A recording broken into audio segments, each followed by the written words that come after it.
Hey, everybody. Welcome to episode number 39. Let's talk tech, crypto, and wealth today. So in crypto, we've got the biggest 420 ever. In tech, we'll cover retiring robots and recalled Teslas. And remember, health is wealth. We'll cover why.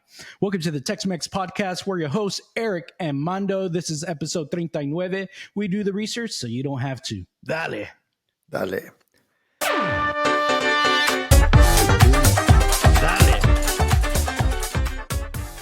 So this week I was talking with one of my friends.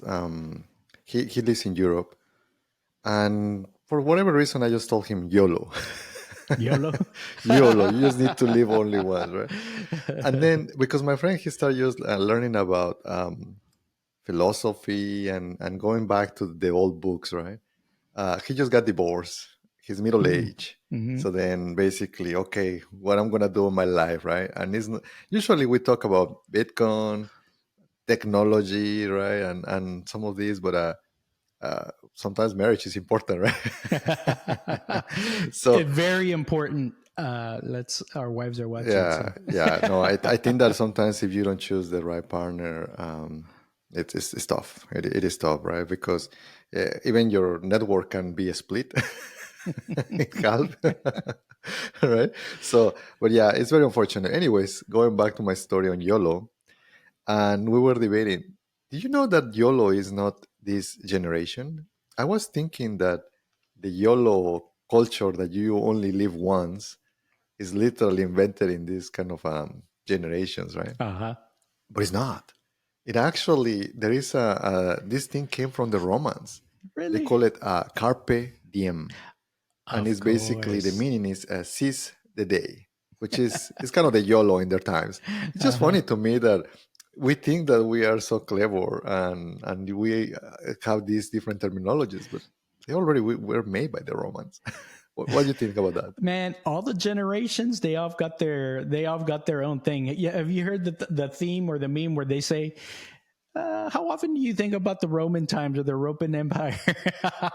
That's one of the things, man. We millennials, we thought we coined the YOLO, but I guess it's, carpe diem, seize the day. It's been around forever. So, yes. But speaking of, let's seize the day today. Happy 420 today. It's like when we were looking into Bitcoin for the halving, some dates, because you don't know, right? They were predicting to be in May. And suddenly, because of the compute and how they were trying to mine these the hashes, it landed like today. So the halving happened, and you know what? We predicted kind of in the pod a couple times before. It's uneventful, like literally price action uneventful, nothing up or nothing down, right? It's just uneventful. So some people speculate that it's already priced, right, on this period. But I'm more curious to explain to the audience, because multiple people in the comments and people that they know us, sometimes they understand that they are mining.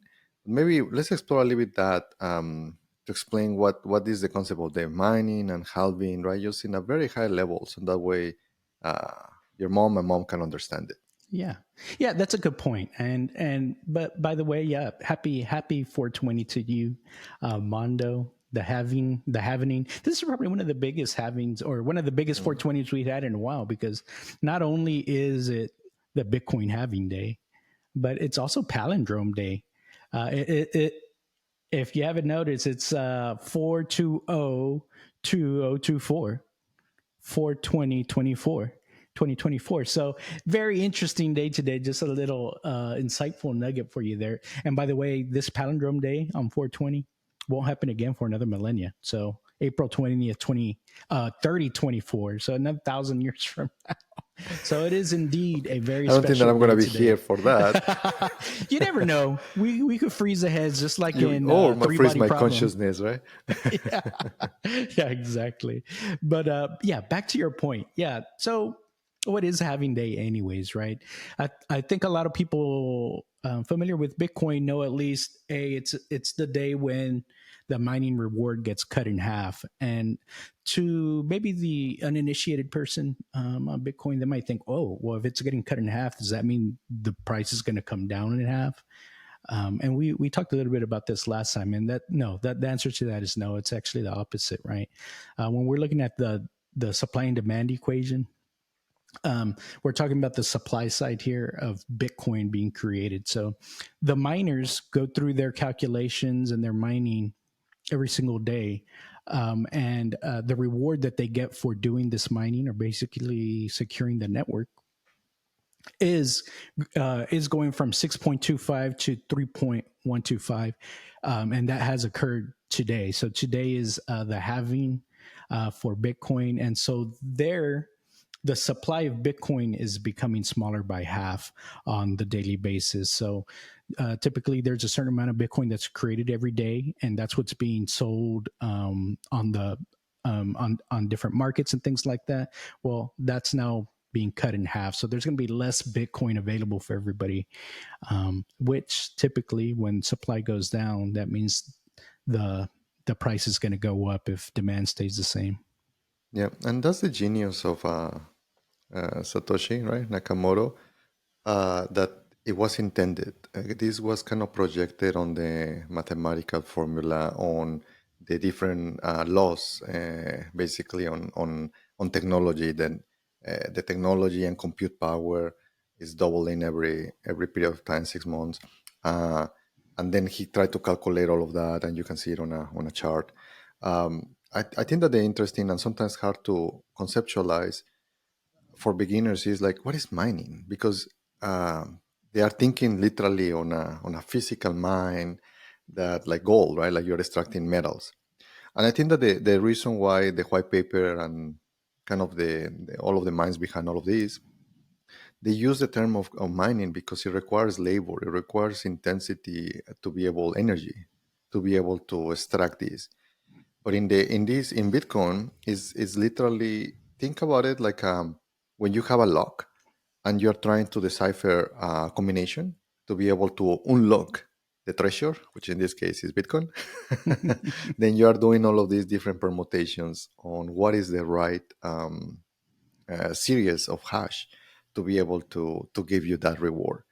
And unfortunately, sometimes mathematically, you can kind of predict maybe when it might land for the amount of time and compute that it will require to unlock it. And that's the reason why it was not 100% accurate to know that it was on May or 420, right? So, but yeah, it's very interesting to me how this was able to be predicted very, almost very accurate. I don't Mhm. think that the initiators predicted the massive success, right? Or the price, but in other things have predicted very very well. Yeah, and remember, we did talk a little bit about this last week when we, or a couple of weeks ago when we covered the stock to flow model. This happens roughly every 4 years, so that's what drives the Bitcoin cycle. Whenever we mention the cycle, we know that there's kind of this blow off top, and then there's kind of this time for bears, and then it kind of all starts all over again, right? So. The halving event is super big because typically, and what we've seen is this kicks off the bull cycle. So for the next like 12 to 18 months, we'll see like this huge run up in Bitcoin. And that's what really makes it super exciting. This time around, we actually started that run up a little bit early. So this cycle seems to already be a little bit different. And again, previously we may have seen diminishing returns, but we're already seeing some differences here than what we've seen in the past, and it's going up a little bit earlier. We hit our all-time high before the halving, whereas all the previous cycles, the all-time high came after the halving. So some people are characterizing this as a triple top from the last halving, or that maybe it's just a different structure this time. So there's a little bit of difference, and we're not sure how it's going to impact the price. A lot of people are assuming it's going to go up even higher. No, Hmm. not really see diminishing returns this time, and maybe see similarities between the last not last cycle but the one before that, so in 2016 17, that time frame. So we'll see what that what that actually turns into, but really exciting day for the halving. I think it's a big signal to the market, like, hey, we're officially going into bull cycle here for Bitcoin. The other quite interesting thing that happened is that I saw an infographic of the purchasing power of Bitcoin versus fiat, which is dollars in this case, on a $20 bill. Man, it's just freaking hilarious. Like in 1998, you see like the shopping cart full of groceries, right? Like you're able to buy a lot of different groceries, kind of full, right? Your grocery cart. In 2005, kind of cut that in half. Just inflation, baby.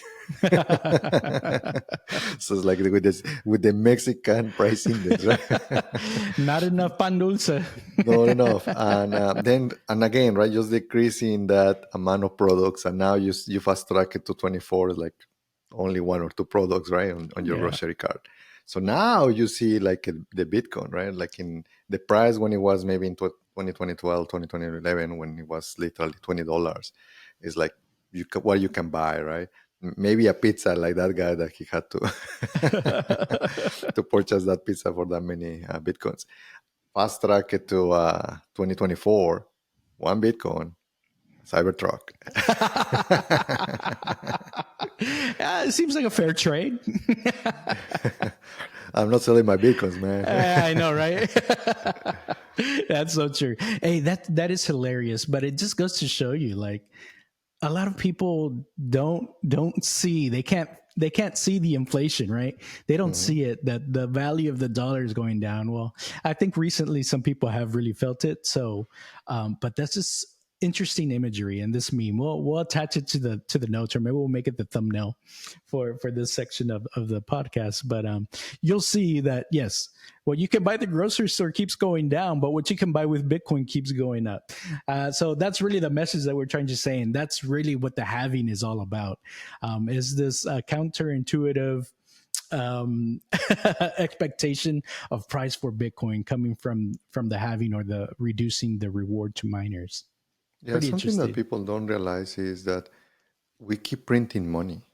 And just by definition of printing money, you're cutting the purchasing power for that, right? With the inflation. So, and that's what they cannot do with Bitcoin, right? Because there is only X amount of Bitcoins, and that's it. So, but yeah, I'm excited. Happy 420. Y'all don't celebrate too hard. Yes. If not, you might get the munchies. Remember that grocery basket is shrinking. Yeah. All All right. right. What we got in tech? All right. So this time in tech, so I don't know if you noticed this week, but there were some more announcements of layoffs, man. Tesla, Google, Rivian, a lot of folks. So it looks like there's going to be another round, or that we're seeing. Yes, and look, usually this season is you have to start looking if you want to go to another tech company, or maybe it might be time for you to say, you know what, maybe I'm tired of that, right? Maybe open a business, right, or do whatever. So I think there is going to be some adjustments, and there's a lot of smart people. It's uh yeah, these guys are not dummies, right? So I think that is an interesting thing, and I think that also has to do with some of the AI. There's a lot of things, information there, and news about the AI. So did you hear about the Boston Dynamics? Oh yeah, I mean, yeah, you're right. There's been a lot of AI washing, and maybe some of that's going on with Boston Dynamics. You know, they're even laying off over there. Our boy Atlas HD, the old Boston Dynamics robot, he got laid off, or they put it in a different way. He's retiring.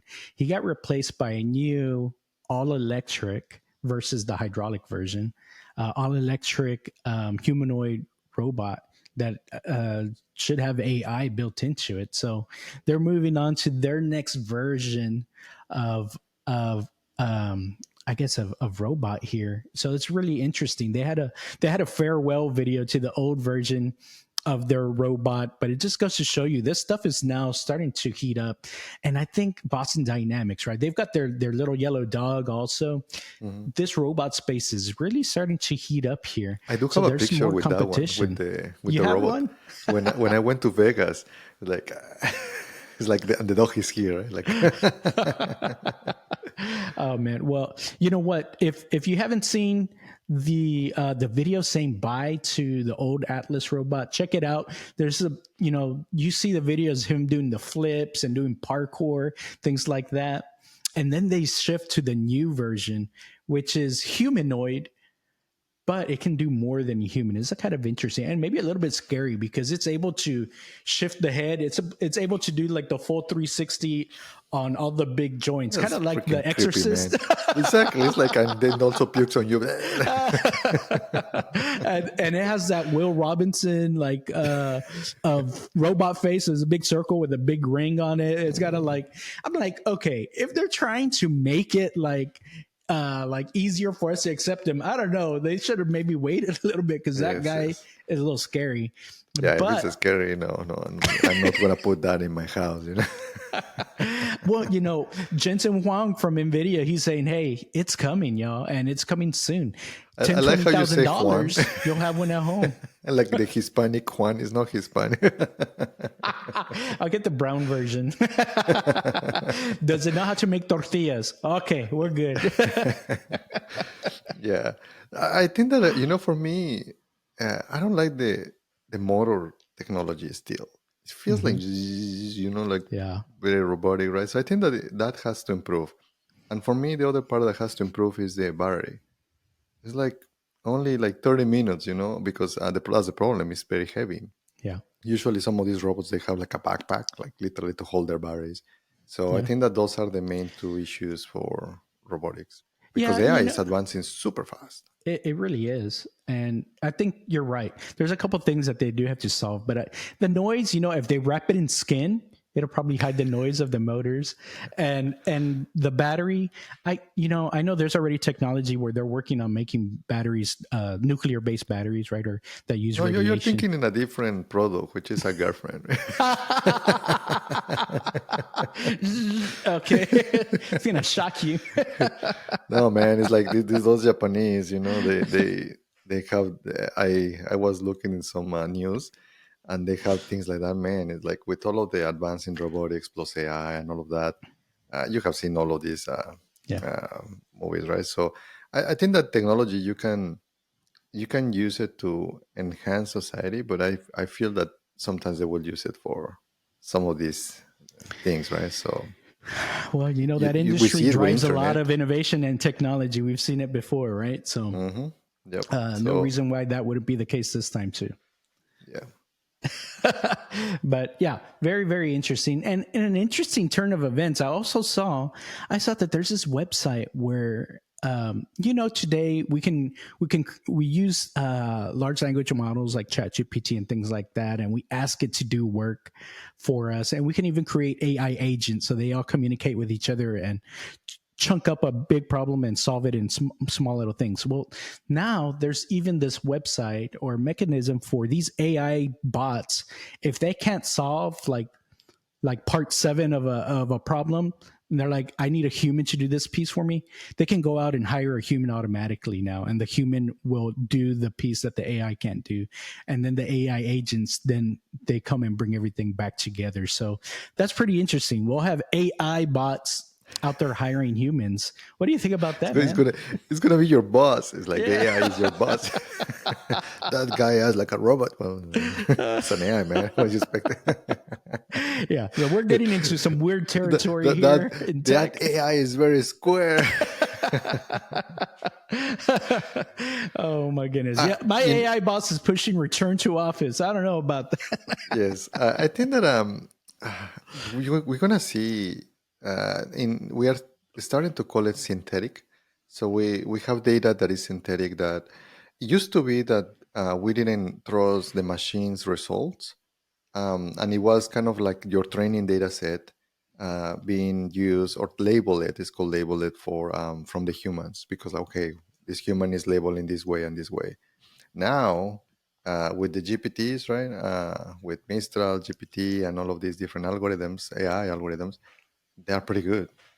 They start just saying, "Hey, this is the labeling." Then the human comes and say, "Okay, try to validate some of that," and they keep learning, and it's a hybrid. So, and I think that maybe right now that is interesting that they are going in the other way, where the AI is like, "Hey, I know that I cannot do this step, then let Yeah. me hire offshore or whatever, right? A person, and just get the task done." So Yeah. very interesting. Yeah, very interesting. And I can already see how, crypto and Bitcoin can be integrated into that to automate payments and things like that. So this whole ecosystem is starting to flourish, and we're going to see these interesting technologies starting to cross over. And so, like, it's getting really interesting. Robotics with the AI, then with crypto, all of this coming together in one package is we're gonna see some different way of working here coming up. So very cool. What would you accept a job from an AI robot or what? I don't know, man. I just barely would like my boss, and he's like, if it is too, he's like an AI. Well, okay. If we've got like a 2-day work week, okay, I'll take the AI robot. It can't be that bad, right? That's what you think. Until it starts becoming like a Terminator, right? Yeah, no, exactly. Turn in your TPS reports. Sending you every 5 minutes. And because the AI never sleeps, man, it will start sending you messages in the middle Oh, of the you're night. right. It's like, slacker, stop sleeping. Like, do you want vacations? Nobody needs vacations, right? Oh man, they need to learn their emotional quotient. I guess. Work on their EQI. Well, you know what else happened in tech this week? It pains me to say, but there's another Tesla recall, man. This time it's on my I think that beloved somebody's Cybertruck. paying you to poo poo on poor Tesla, man. I know. I only bring up the bad news. You only bring the bad news, man. Oh man. So tell me what is going on with Tesla now. Okay, so now this one seems like for real, and it seems like a pretty bad oversight. The go pedal, the accelerator, falls off when you punch it too hard. And what does everybody with a Cybertruck do? They want to see how fast it goes, so they push the accelerator super hard. They're like, yeah, they feel the G's, right? But then the thing Feel the slips off the cheese. pedal. You feel the G's, and it slips off the pedal, and the pedal gets stuck, wedged into the back, and the accelerator pedal stays down, and so your truck just goes. Now that sounds really bad. And if Yeah. it were like a normal ICE car, which I think Toyota did have a similar recall not long ago, that basically did the same thing. Um, at least in an electric car, you can hit the brake and it'll override the accelerator. So it'll stop. So while, yes, it's really, really bad that this actually happened and this was overlooked, um, if you stay calm and just hit the brake, you'll be okay, but you have to realize that that's what's going on. Like, why is the pedal not coming back up? You got to go back down there and reach down for it, or turn the vehicle off, or put it in park, or whatever Mm-hmm. the case is, right? So that you stay safe and out of danger. So this actually triggered a real recall. Tesla stopped deliveries of Cybertrucks this last week. And we learned something new, actually. Mm-hmm. They said this recall affects 3,700 Cybertrucks. 3878 was the real number. 3878. That's basically the number that they shipped. That's how many people. That's how many trucks that have received or that have been It's delivered. very little. So not that many. So I've got mine on order already. It should be getting. I don't have a VIN yet, but I should be getting it. I think in October. But Tesla's already said, like, if you haven't put your deposit down, like your real deposit down, you're not Mm-hmm. getting one this year. They already made that cutoff for 2024. But I should be getting one. But hopefully they have this fixed. I saw some pictures online where they're putting a rivet through the pedal. So it has like this little screw on the bottom to keep things in place. I'm assuming that's a temporary thing Yeah. until they come up with a real fix. But yeah, not too good news for them. Yes. Talking about accelerator, it's funny because I have my friend that he likes George, that he likes tech, right? So, and he right away he got his Tesla, but suddenly he asked me, "Hey, check my Tesla," and all of that. So I was in his back of the seat, and suddenly I see that his wife had a cushion in the neck, and I say, "Why you have a cushion?" And she's like, "You'll find out." So literally, it made me a little bit dizzy because I was on the back, and I said, George, man, just remove the parameter because there is a parameter on Tesla that you can just increase or decrease the acceleration. It's like he was like, yeah, yeah, like, and he's not very smooth driver, and it takes some time, I guess, for the Tesla to get used to that acceleration. But yeah, she got a cushion for the neck because she was saying that her neck was hurting. Yeah, you know what? It's so true. Remember, so in the trip to Mexico City, we ordered an Uber to go to the airport, and we took an EV. Well, that was probably a big mistake because the EVs have this Hmm. back and forth, so you get nauseous, and I think that's a very common thing. So if you guys are ordering an Uber that's an EV, don't do it. Get a normal car because if you're in the back seat and you get nauseous, you will get, unless you take Dramamine or something. Hmm. Um, be prepared because you will get nauseous in the back seat of an EV because of that regenerative braking. As soon as Hmm. you let off the pedal, it starts braking. So you have this rocking motion Hmm. when you're in the back of the car, which is probably what you experience. The other one, talking about Teslas, and it's kind of sad that we have just talked about bad news, but Tesla becoming a metal brick, the Cybertruck, right? Oh gosh. There were some people that they passed through the truck on a car wash, and it just became a metal brick. Imagine that. I hope that you don't have to pass your Cybertruck in the car wash, man. That you don't have Yeah, a metal brick. that's really weird. I did see some notes on that. Really weird. And what came up and what blew up out of this is some guy kind of worded it to make it say that, oh, Tesla, if you drive your Tesla Cybertruck through a car wash, it's going to void your warranty. That, that's not what that's not true. That's like clickbait basically. Hmm. But or he's angry because his truck broke in the car wash for whatever reason, which yeah, I'd be angry too. That doesn't make any And sense that's whatsoever. right. But yeah, it was worded in a way that was like, oh, if you drive your truck, brand new truck through the car wash, it's going to void your warranty. Don't do it. What is Tesla doing? That's not necessarily the case, right? It's just saying if something happens if you drive through a car wash, Tesla's not going to fix it for you. And that's the case for any car. Hmm. When I was driving my BMW through one of these drive through car washes, my side mirror broke off. Hmm. And the car washer, like, it was like that when you came here. I don't know. I'm like, shit, these assholes, right? But I fixed it. And BMW side mirrors are not cheap, by the way. Yeah. It's like an $800 fix.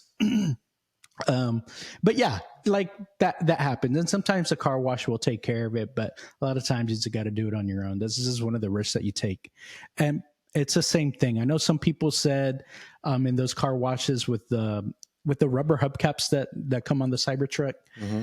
um, those come off sometimes just because of the way it hits the thing, or maybe not on the Cybertruck, but other Teslas. I've heard about that. So it's always, be prepared when you go through those things. It's not up to Tesla to fix it if something does happen. So Yeah.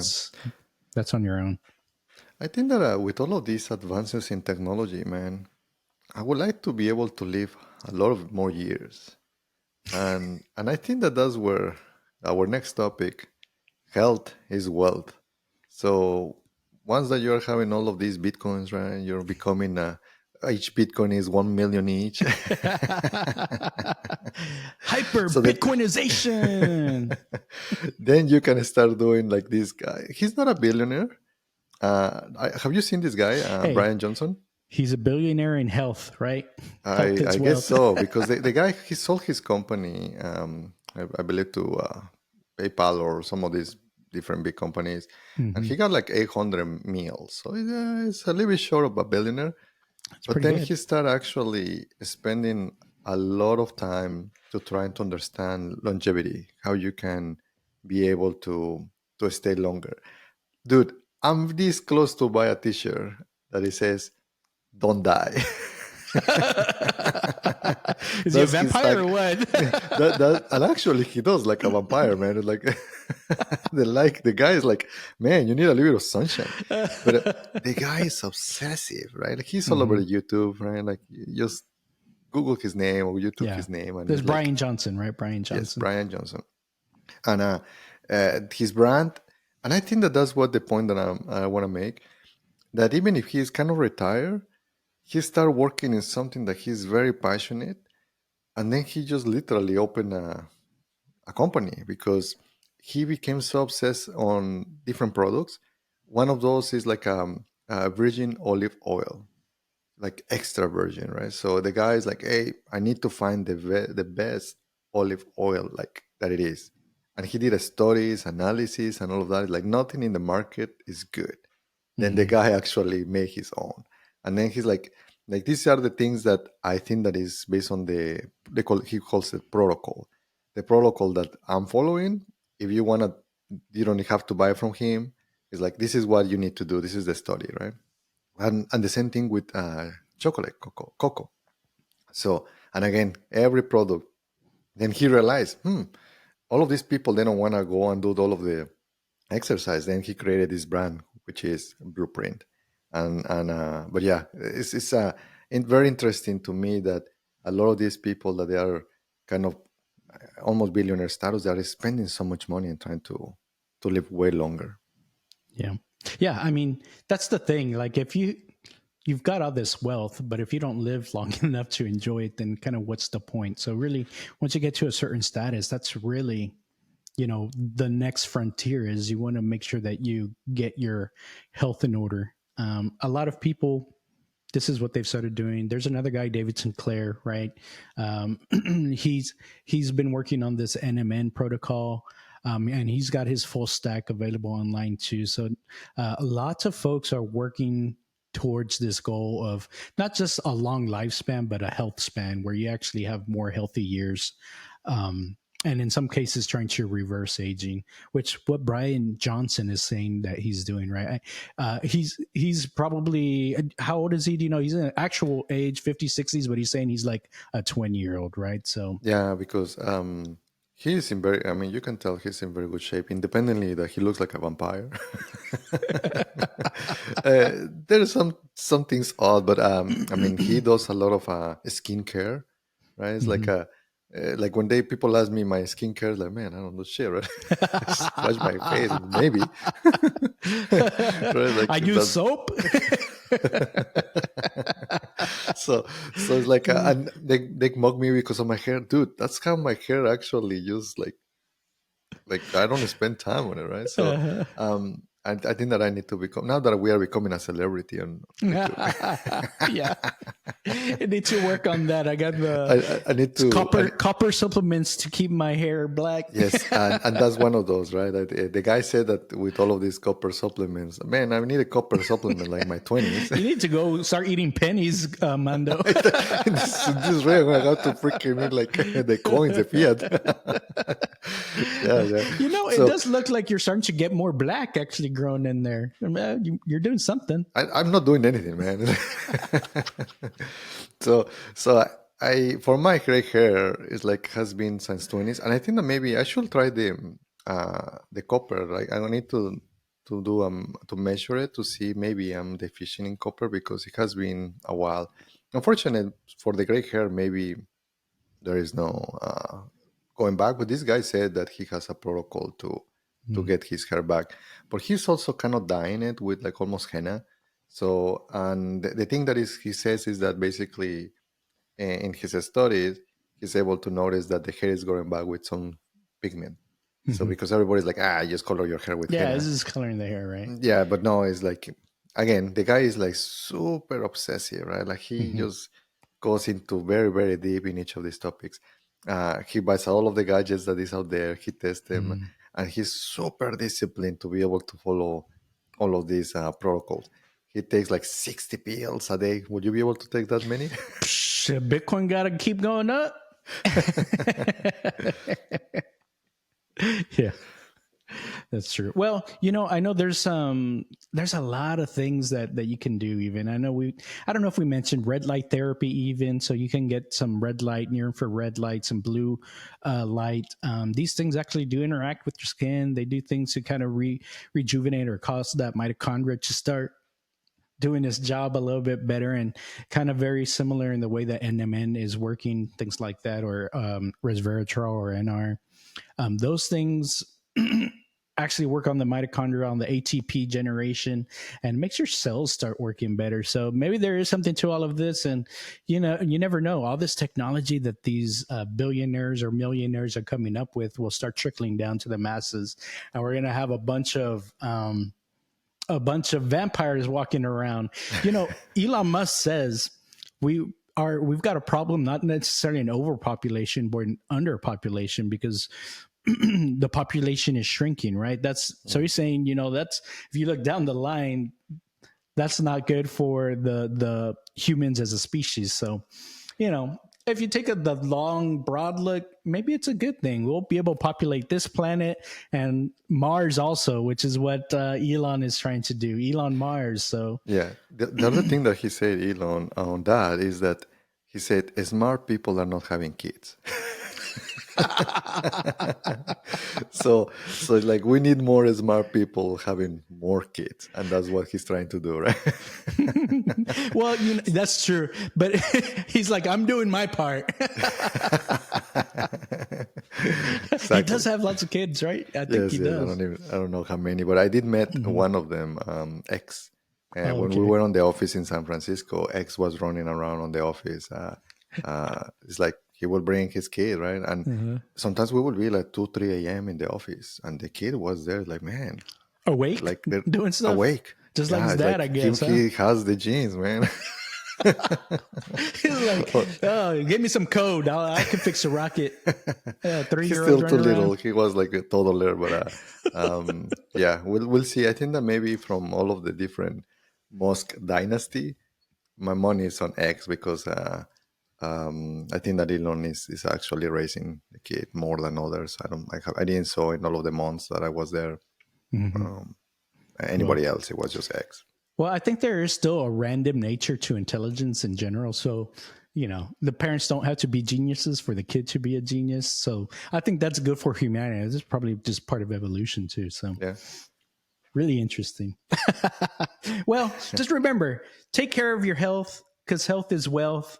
You don't have to have a bunch of Bitcoin to be able to keep yourself healthy. And I know we touched on a few things before, but I think it's a really good lesson. So we'll bring some more of this stuff. I know there's while Bryan Johnson is an almost billionaire, we've got another guy that also does kind of a cheaper version of it. So maybe there's something that we can tackle in our next session. Man. The poor man's longevity hack, right? Okay, instead of being 60 pills, it's like only like 10 pills. Right. I think that sometimes it might be very simple. Maybe I'm oversimplifying shit, right? But it's like, if you have good sleep, if you exercise regularly, if you eat your veggies, right? And maybe you do some occasional like fasting, you're set, right? Yeah. Like, I know it's very easy to say or simple to say, but not easy to do. But yeah, it goes back to those simple things that grandparents, our parents, right? Everybody told us. Yeah, everyone can do that. It's available to everyone. I think that's why doctors all over the world are super frustrated with their patients. I mean, the reality is that everyone wants a quick fix, right? But I think that is just you are the sum of your habits. Like if you are not investing, you're not saving, then guess what? It's going to be very hard for you to be able to acquire wealth. And it's the same with health. If you're like, like eating whatever the heck you want, guess what? And you're not exercising, controlling kind of your discipline, you are not going to have it. So it's fun to watch these guys, to see some of the studies, but some of the things are almost common sense. Like instead of using a certain type of oil, to try to eat maybe a more healthy oil. And sometimes it's your body type. I think that this vampire, maybe some things might apply to his own genetics and his own body, but maybe us, brown, Hispanic, or whatever, we might have a different diet, right? And versus maybe some Asians, right? So that have other predispositions. Yeah, Like yeah, you're right. I don't eat rice because for me it kind of I can feel that like a blow too much, right? But imagine an Asian, right? That they just is their primary thing. So and again, it's just maybe some genetics. Yeah, yeah, that's true. And when you look at things like that in your diet, a lot of these things build on each other. So sometimes it has to do with what you're eating with the other thing. Um, so if you're eating rice by itself, maybe it's okay. But if you're adding like a bunch of fat to it or something like that, the fat and the carb don't work well together when you're eating it all together at the same time. So there's strategies out there and things like that. But that's a very, very big and huge topic to cover. Yeah, um, Well, I like what you said about the habits, though. If you can work on the basics, I think it really does make sense. Your sleep, exercise, and diet. Those three things, a lot of people can control and try to make yourself do better. Speaking of habits, remember to like, subscribe, and comment on our Tex-Mex podcast videos. We love to hear from you. it's for your wealth and your health. That's right. And a quick plug for our all-time high videos and our halving videos. They're really catching on out there. I think we've got over 8,000 views on our video, and we did release a new one not too long ago that's also getting some pretty good coverage there. And the tribute to Miguel Marinero, Miguel aka Michael Marinero. Saylor. Miguel Marinero's he's going to make his debut here coming up soon. So lots to look forward to. Again, share it with your friends. That's all we've got for today. Vale. Dale.